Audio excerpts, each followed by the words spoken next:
Hi, this is Casey with Boden Plumbing, and one question we get is, why does my water heater make a rumbling or popping noise? And the rumbling or popping noise people hear is caused by the sediment that's built up inside the tank bumping into itself when the burner kicks on.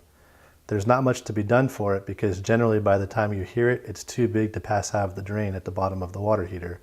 So the only solution is to replace the water heater and then make sure to maintain the water heater by draining it every 6 months to a year so the sediment doesn't build up again. We hope this tip has been helpful. We know that nobody likes to call a plumber, but we hope that if you ever need one in the future, you'll give us a call. If you're in the Sonoma, Napa, or Petaluma areas, please go to our website, download the coupon, and give us a call. We'd be happy to help.